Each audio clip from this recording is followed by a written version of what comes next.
Good day, grade 12 learners. Welcome to today's economics lesson. My name is Mr. Berry. This lesson is brought to you by the Northern Cape Department of Education in collaboration with Pagama Research and Development. Good day again, grade 12.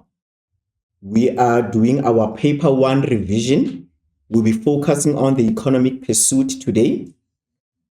The lesson objectives of today is that at the end of the lesson, you should be able to answer your November examination paper 1 on section A and section B. This is looking at economic pursuit. So we are going to use previous question papers. Just a reminder, your assessment plan looks like this. You have paper 1 out of 150 for 2 hours. There are two main topics, which is your macroeconomics and economic pursuit. For macroeconomics, you need to know secular flow, business cycle, public sector, and foreign exchange market. For your economic pursuit, you have protectionism and free trade, economic growth and development, regional development, and economic and social indicators. Right, so on previous lessons, we've mentioned that you are able to master, if you want to specialize, you are able to master your macroeconomics or economic pursuit. So we've done few lessons on macroeconomics, touching macroeconomics, looking at the possible essays that we have in macroeconomics and the concept of secular flow to foreign exchange market. Today's lesson will be looking at the economic pursuits only. Right, so here are the essays that are identified on economic pursuit. You have discuss in detail export promotion, discuss in detail the arguments in favor of protectionism. These two essays, you find them under the unit protectionism and free trade. Then you have discussed in detail demand side approach in promoting growth and development in South Africa. You have discussed in detail South Africa and development policies and strategic initiatives. This one you find it under economic growth and development, which says discuss in detail demand side approach in promoting growth and development. Right, so grade 12, when we're speaking of demand side approach, just a bit of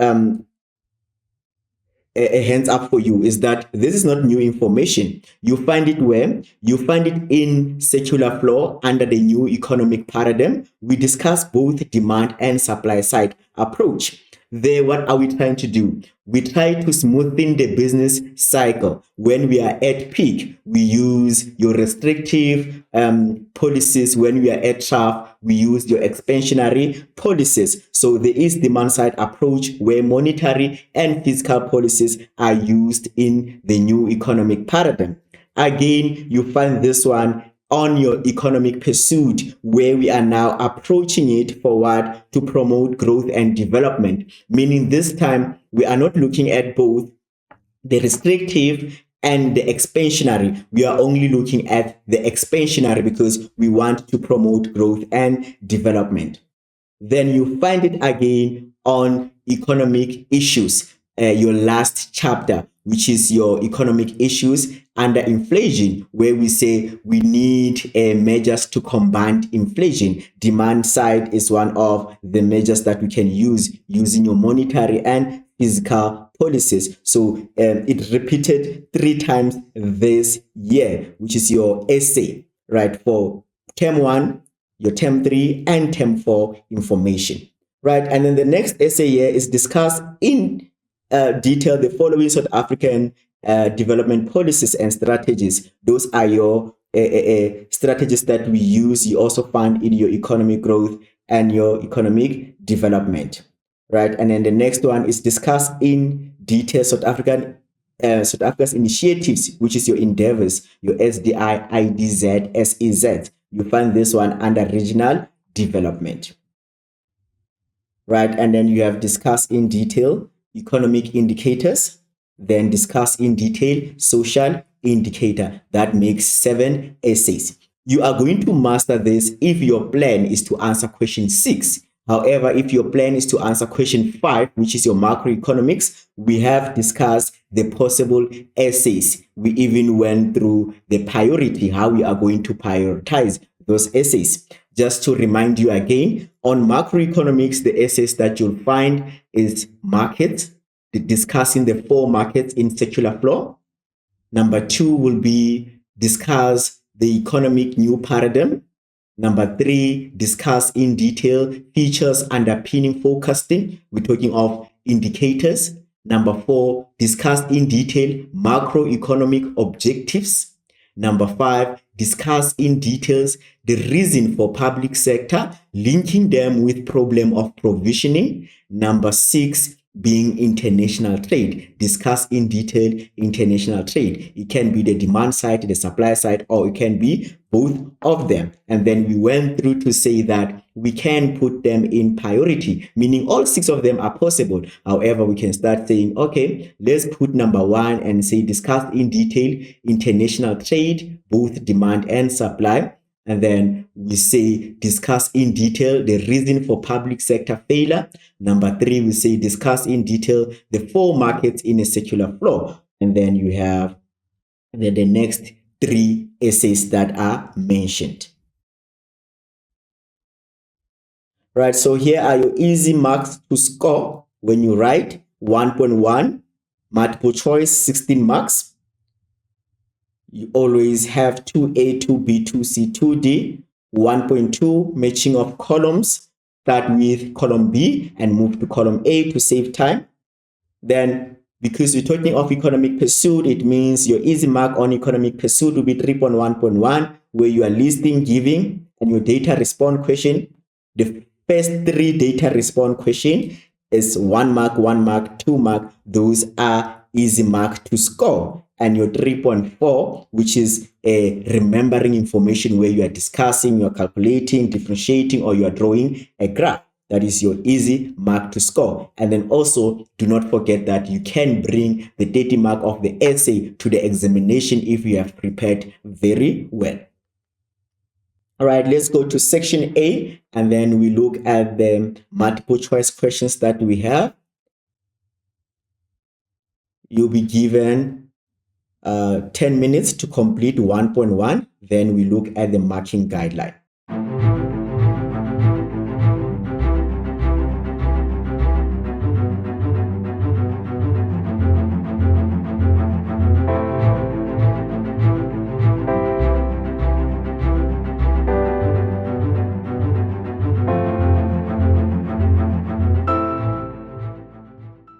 Right, grade 12, our 10 minutes is done. Let's look at the marking guideline. 1.1.1, which of the following is not typically considered a factor contributing to economic growth? Right, so your answer there would be C, high unemployment rate does not contribute to economic growth. Number 2, what is the primary goal of protectionist policies? Why do we protect? Remember, we have free trade where we allow trade without barriers, and then we have protectionist where we are protecting our infant small industries. And then your answer there is C, to shield domestic industries from foreign competitors. So that is the first option there. It's C. Number 3, which of the following is a potential benefit of free trade? Your answer is B, lower prices for consumers. When there is free trade, is that it means that consumers are spoiled with choices. There's too many choices, and then it means there's more supplier, and more supplier will mean that prices are low for consumers. Number 4, which indicator is mostly commonly used to measure the economic development? So your economic development is where we are measuring the standard of living. So we use the human development indexes. Number 5, which of the following is common argument against free trade? We have arguments in favor of free trade, where we say countries will specialize, there will be mass production, there will be efficiency, and there will be globalization. But what is an argument against? It can harm domestic industry and lead to job losses. When people are able to buy from abroad without barriers, it means that they can import more than they buy local. And then that will harm the domestic industries, and then they will have to retrench some of their workers. Number 6, which of the following best describes economic growth? That is an increase in a country's real GDP over time. Economic growth is an increase in the production capacity of a country. Right, let's look at the terminology. So you're going to read the sentence, and then you give a right term for that sentence. You'll be given 5 minutes to do that.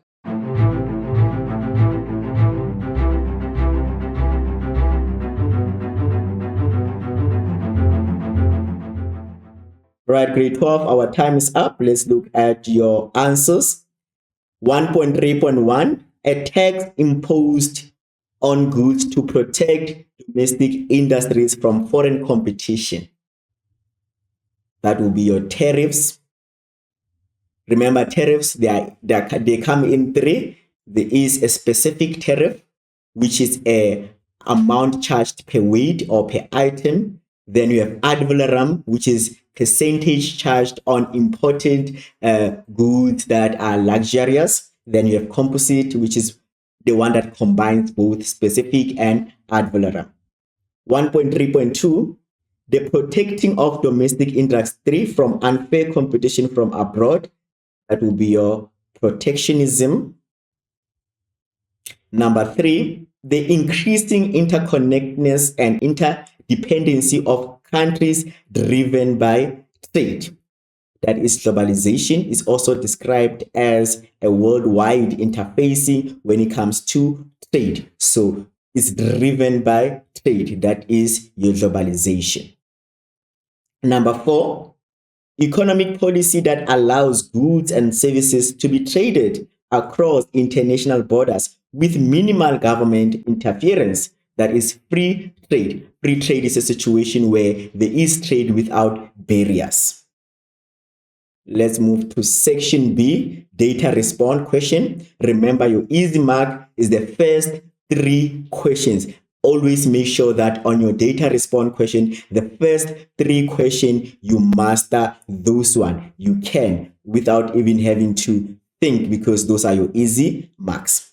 Right, you'll be given 5 minutes to respond to number 1 to number 3. Your time will begin now.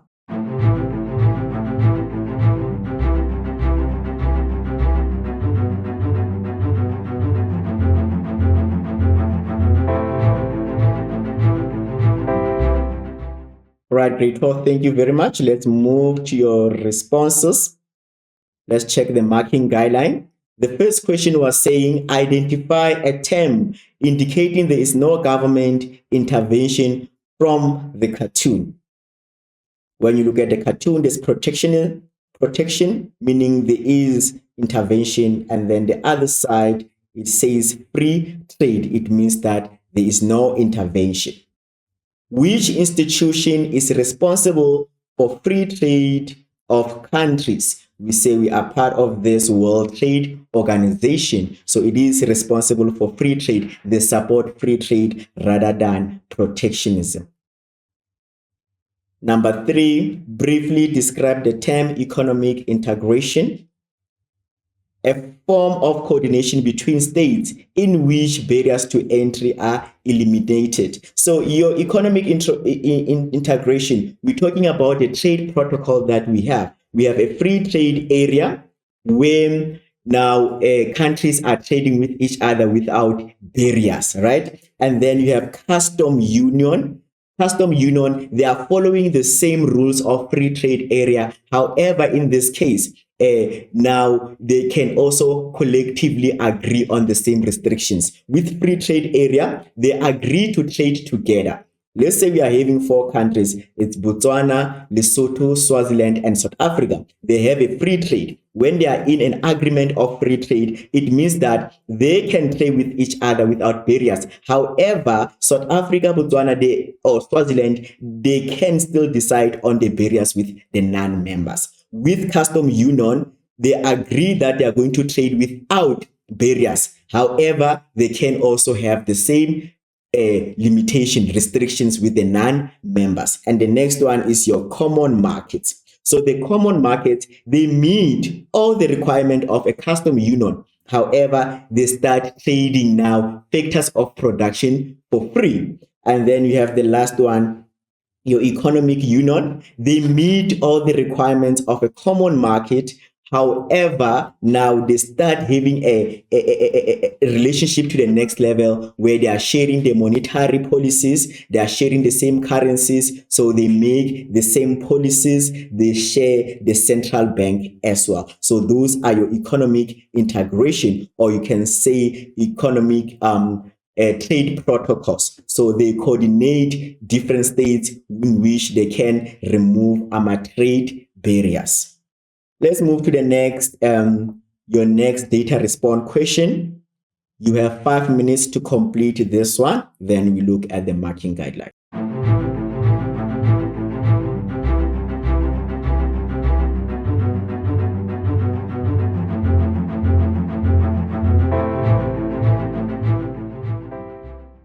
Right, grade 12, our 5 minutes is done. Let's look at your responses. Name the instrument to measure economic growth. What do we use? If you said the real GDP, you are correct. Remember, in South Africa, we use the real GDP. We have two GDP, nominal and real GDP. We use the real GDP because it is adjusted to inflation. So it shows the real growth. Name any example of infrastructural development. You have roads, bridges, any other relevant one there. You may ask the teacher if it's correct. Briefly describe the term infrastructure. Infrastructure refers to fundamental facilities and systems that support the functioning of the economy, like mentioned bridges, roads. Those are part of infrastructure that makes it possible that for the economy to function. We need the energy, we need communication lines, we need transportation. So the infrastructure is important so that our economic activities can take place. Right, let's look at this other data response question. We are working today, so you have 5 minutes again to respond to this one. Then we look at the marking guideline.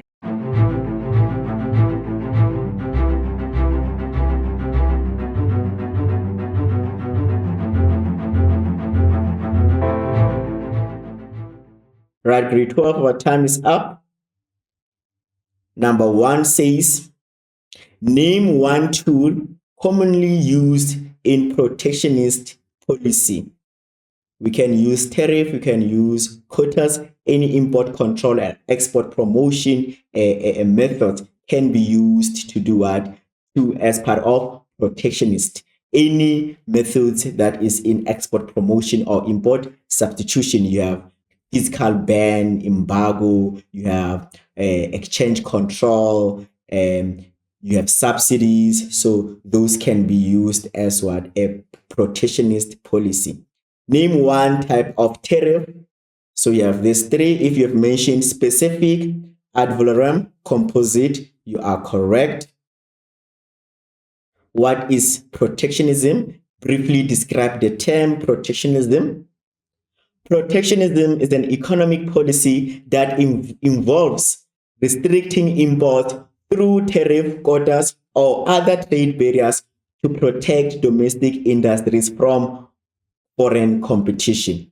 So protectionism is when the government is using certain economic policies like tariff in order to do what? To restrict import so that they protect our local small businesses or our local businesses so that they are not faced by unfair competition from abroad. Remember, we are still a developing country against developed countries.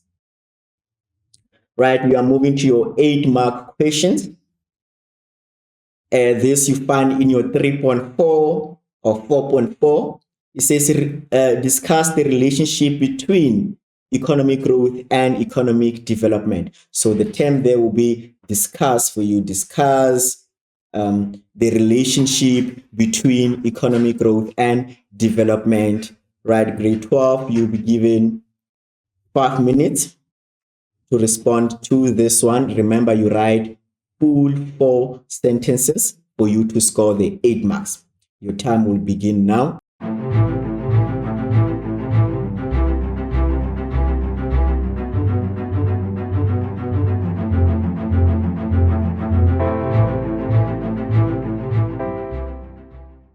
Right, let's look at the marking guideline. So you have economic growth and economic development. Right.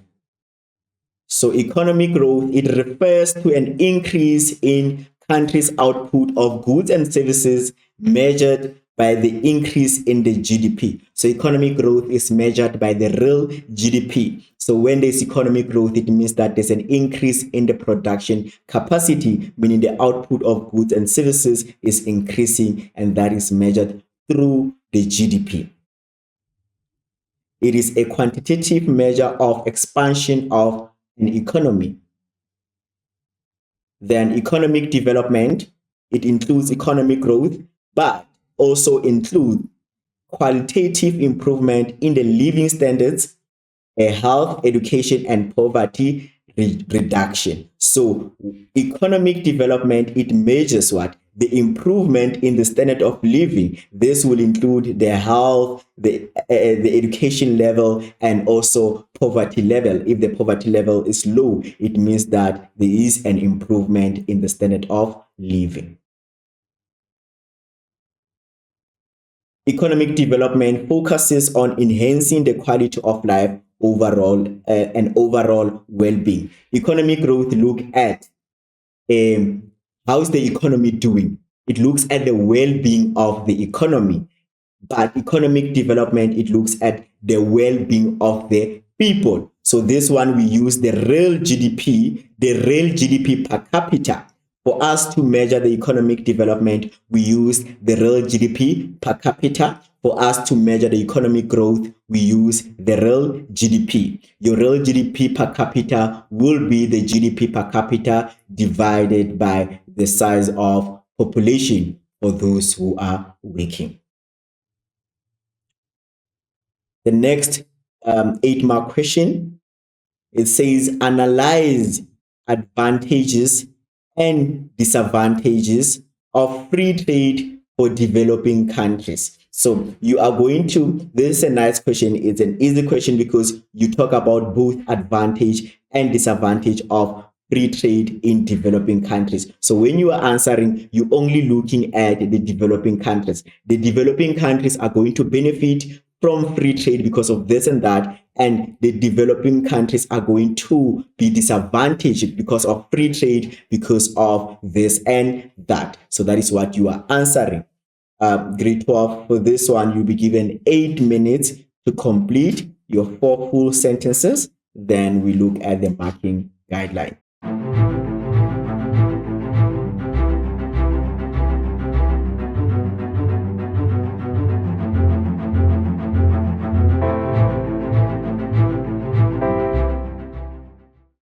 Right, grade 12, let's look at the marking guidelines. We were analyzing the advantage and disadvantage of free trade for developing countries. How will South Africa benefit or be disadvantaged if there's free trade? Free trade agreements provide developing countries with access to larger markets for their goods and services. That is an advantage. With free trade, it means that there is a larger market for us to buy. And remember, sometimes we do not have key inputs as well. So with a free market, it means that we can buy our key imports from abroad, and it makes what? Production possible. Increasing export opportunities and promoting economic growth. With free trade, it means that we are able to sell more abroad. That will increase export promotion, and also it will increase export opportunities and export earnings that will lead to more economic growth. Open trade policies can attract foreign direct investment. When there's open free trade, that can attract foreign investment to invest in South Africa.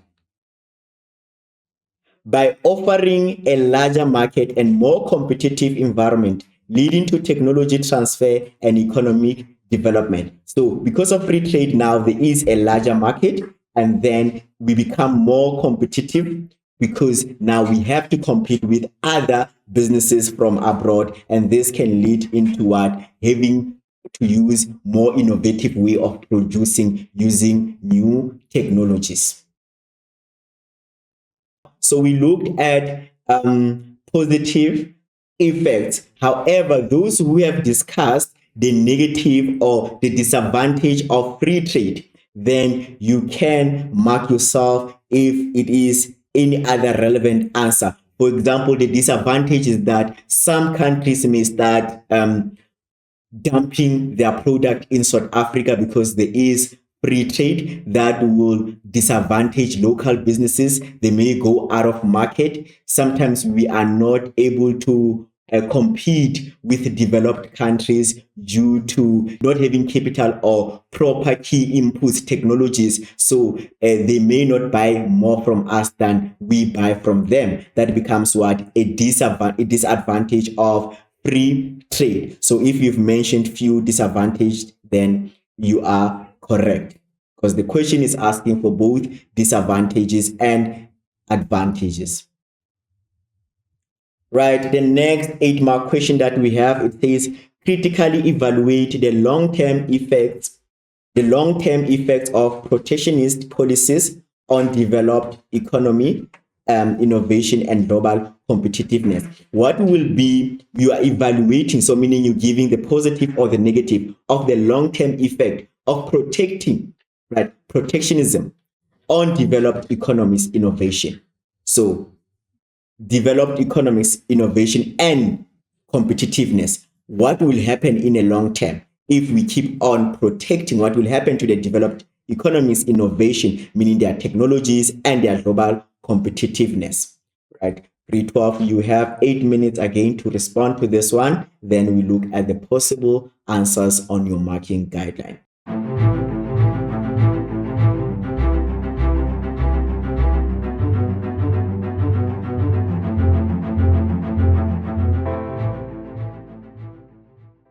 Right, grade 12, our time is up. Let's look at the solutions. Question was saying critically evaluate long-term effects. What will happen in the long term if we still use protectionism? What will happen to what? The developed economies, innovation, and global competitiveness.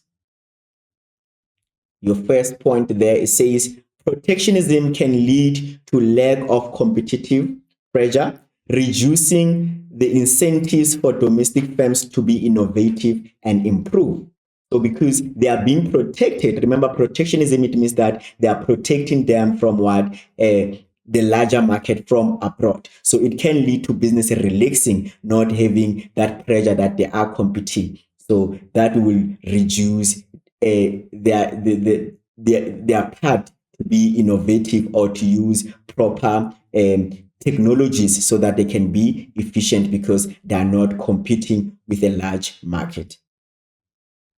Without the stimulus of global competition, companies may become can become less driven to develop new products. The same way we go back to what not being innovative. So if there is no global competition, then the business will be less driven. They won't have that thing for them to be more innovative because there is competition. And if they are overprotected, they know that people will buy from them because they can't buy from abroad due to the restrictions that are there. Right, higher production cost. Protectionist measure can result in high production cost as domestic industries may rely on less efficient local suppliers or outdated technology. So we may spend much on the cost of production because now there are tariffs that we need to pay for us to buy from abroad. So we may be depending on the local businesses, those who are not efficient, and then we need to buy our raw materials from them, which may lead to high cost of production. And this will may lead to harming the country's overall competitiveness and the global market. So it may be a negative impact when it comes to competition of the country. Right. So grade 12 for your section A, also to remind you where you can get your easy marks. It is your multiple choice. There is 16 marks there, and you're having 2A, 2B, 2C, 2D. Remember, you only do that if you are sure about your other answers. And then you have matching of columns. You move from column B to A. It saves you time to read a sentence and just look for the terminology that matches the sentence, right? And you have your terminology, which is 6 marks. Section B, you need to have a game plan before you write. Are you answering 2, 4, 3, 4? But then if you are well prepared, it means that your 8-mark questions can guide you on which question you are going to respond to. Right. So if you've covered your economic pursuit and you are confident with economic pursuit, it means your game plan, it will be you answering question 1, 3, 4, and 6, using those 7 essays that were mentioned at the beginning of the lesson, as one of them will come on question 6. So question 3, all the 40 marks there, it is economic pursuit. Question 4, 20 marks is economic pursuit. The other 20 marks is macroeconomics. Question 6, all the 40 marks there, it will be from essay on economic pursuit. And then question 1, 15 marks is macroeconomics, and the other 15 marks, it is economic pursuit. Thank you so much, grade 12, for joining in today's class. I will see you next time. Keep well.